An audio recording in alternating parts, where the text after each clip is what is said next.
আপনি কি কখনো ভেবে দেখেছেন কিভাবে একটা জাতি, যারা কিনা এক সময় ছিল কেবলই একদল ইউরোপীয় অভিবাসীর উপনিবেশ, যার কোনো অতীত নেই, নেই কোনো সাম্রাজ্য, শাসন করার ঐতিহ্য নেই, সে কিভাবে মাত্র 150 বছরের মধ্যে পৃথিবীর সবচেয়ে ক্ষমতাধর দেশ হয়ে উঠল?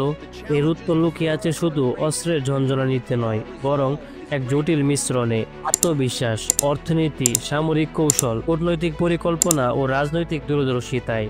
চলুন 1919 সালের ভয়াল দিনটি দিয়ে শুরু করা যাক। The great depression. Stock market ভেঙে পড়ল, মানুষ হারালো চাকরি, সঞ্চয়, এমনকি নিজেদের বাড়িও। আমেরিকা যেন এক ধসে পড়া জাতিতে রূপান্তরিত হলো। রাস্তায় ক্ষুধার্ত মানুষের লাইন, সর্বত্র হতাশা, এক গভীর সংকট। কিন্তু এখানেই জন্ম নিল পুনর্জাগরণের এক নীরব স্ফুলিঙ্গ। ফ্র্যাঙ্কলিন ডি রুজভেল্ট এলেন নিউ ডিল কর্মসূচি নিয়ে। এটি শুধু অর্থনৈতিক পদক্ষেপ নয়, বরং এক রাজনৈতিক মোড়। সরকারের পক্ষ থেকে জনগণের জীবনে সরাসরি হস্তক্ষেপ, বেকার ভাতা, সরকারি অবকাঠামো নির্মাণ প্রকল্প, শ্রমিক অধিকার। এই কর্মসূচিগুলি জনগণের মনে রাষ্ট্রের প্রতি আস্থা ফিরিয়ে আনে। মানুষ শিখল রাষ্ট্র শুধু আইন প্রয়োগকারী নয়, বরং সংকটেও সহায় হয়ে ওঠে। এরপর 1941 সালের 7 ডিসেম্বর পার্ল হারবারে জাপানি আক্রমণে স্তম্ভিত আমেরিকা দ্বিতীয় বিশ্বযুদ্ধে ঝাঁপিয়ে পড়ে। এটি শুধু প্রতিক্রিয়া ছিল না, বরং কৌশলগত সিদ্ধান্ত। যুদ্ধের মধ্য দিয়ে তারা বিশ্ব রাজনীতির কেন্দ্রবিন্দুতে উঠে আসে। ইউরোপ বিধ্বস্ত, সোভিয়েত ইউনিয়ন ক্লান্ত, কিন্তু আমেরিকার ভৌগোলিক নিরাপত্তা তাকে অক্ষত রাখে। যুদ্ধের শেষে প্রশ্ন উঠে, কে গড়বে নতুন বিশ্ব ব্যবস্থা? এবং সেই প্রশ্নের উত্তরে উঠে আসে আমেরিকা। এই সুযোগকে কাজে লাগিয়ে চালু হয় মার্শাল প্ল্যান। ইউরোপ পুনর্গঠনের নামে $1 বিলিয়ন ঢালা হয়, যার মাধ্যমে যুক্তরাষ্ট্র কেবল সহানুভূতি নয়, বরং তাদের অর্থনৈতিক ও রাজনৈতিক আদর্শ, পুঁজিবাদ ও গণতন্ত্র রপ্তানি করে। পশ্চিম ইউরোপ ধীরে ধীরে হয়ে ওঠে মার্কিন প্রভাবাধীন অঞ্চল। আর এরপর পরে আসে স্নায়ুযুদ্ধ। এটি ছিল সোভিয়েত ইউনিয়ন ও আমেরিকার মধ্যে একটি ঠান্ডা যুদ্ধ, যেখানে অস্ত্র কম কিন্তু আদর্শ বেশি। গণতন্ত্র বনাম সাম্যবাদ। আমেরিকা কেবল অস্ত্র বানায়নি, তারা স্বপ্ন বানিয়েছিল। স্বাধীনতা, সুযোগ, ব্যক্তি স্বাধীনতা, এই ধারণাগুলোকে তারা ছড়িয়ে দেয় হলিউড, মিডিয়া ও ভোক্তা সংস্কৃতির মাধ্যমে। কোকাকোলা, ডিজনি, মাইক্রোসফট এসব হয়ে ওঠে তাদের নরম শক্তির প্রতীক। একই সময়ে আমেরিকা চুপি চুপি চালাতে থাকে CIA পরিচালিত রাজনৈতিক হস্তক্ষেপ। ইরান, গুয়াতেমালা, চিলি, যেখানে মার্কিন স্বার্থের হুমকি, সেখানে সরকার উৎখাত ও সামরিক অভ্যুত্থান ঘটে। গণতন্ত্র রক্ষার নামে গণতান্ত্রিক সরকার ভেঙে ফেলা হয়। এটি ছিল কঠোর বাস্তববাদী কূটনীতির প্রয়োগ।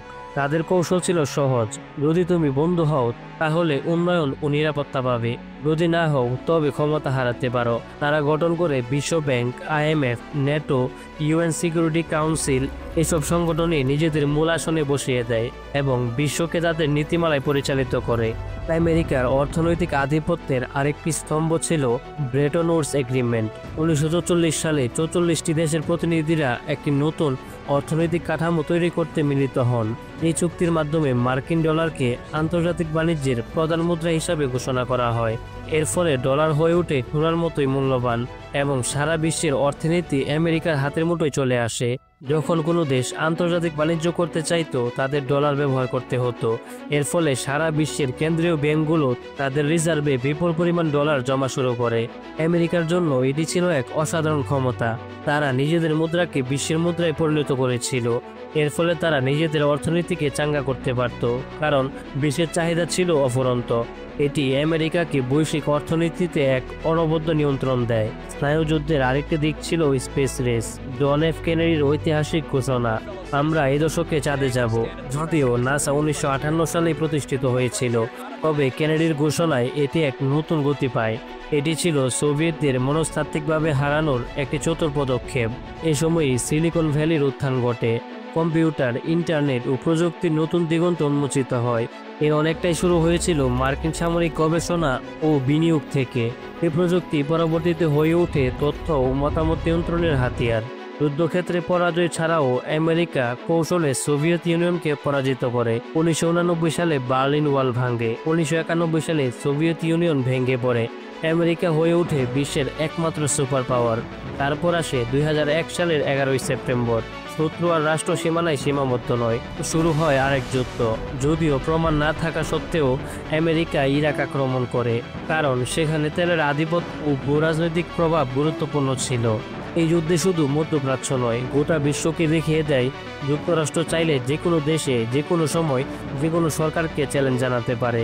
আমেরিকার এই শক্তি আসে শুধু অস্ত্র অথবা অর্থনীতি থেকে নয়, এটি আসে সংস্কৃতি, মিডিয়া ও প্রযুক্তি দিয়ে এবং মানুষের চেতনায় প্রভাব ফেলে। আজকের গুগল, অ্যাপল, ফেসবুক, অ্যামাজনের মতো প্ল্যাটফর্ম শুধু ব্যবসার নয়, তথ্য ও মত নিয়ন্ত্রণের অন্যতম শক্তি। যদিও এগুলো বেসরকারি কোম্পানি, তবুও এদের নীতি ও প্রভাব মার্কিন রাজনৈতিক কাঠামোর সঙ্গে জড়িত। তাহলে প্রশ্ন দাঁড়ায়, এই শক্তির মূল কোথায়? এটি একক কোনো উপাদান নয়, এটি দীর্ঘমেয়াদী রাষ্ট্রনীতি, ঝুঁকি গ্রহণের সাহস, পরিকল্পিত কূটনীতি এবং মানুষের চাওয়াকে নিয়ন্ত্রণ করার ক্ষমতা। তারা জানে কখন বন্ধুত্ব দেখাতে হয় আর কখন মুছে ফেলতে হয়। এটাই তাদের সত্যিকারের সুপার পাওয়ার। এটি শুধু ট্যাঙ্ক বা ক্ষেপণাস্ত্র নয়, এটি মানুষের মন জয় করে নেওয়ার ক্ষমতা। এটাই সে অদৃশ্য শক্তি যার মাধ্যমে একটি দেশ বিশ্বকে শাসন করতে পারে। তবে প্রশ্ন রয়ে যায়, এই শক্তি কি চিরস্থায়ী? যদি অন্য কেউ মানুষের চেতনায় জায়গা করে নেয়, তাহলে কি এই সাম্রাজ্য পতনের পথে যাবে? কিন্তু আমেরিকার গল্প আমাদের এটাই শেখায়, জাতি বড় তখনই হয় যখন মানুষ স্বপ্ন দেখে, পরিশ্রম করে, আর রাষ্ট্র সেই স্বপ্ন পূরণের সুযোগ তৈরি করে দেয়। তাই আজকের প্রশ্ন, শক্তির আসল সংজ্ঞা আসলে কি?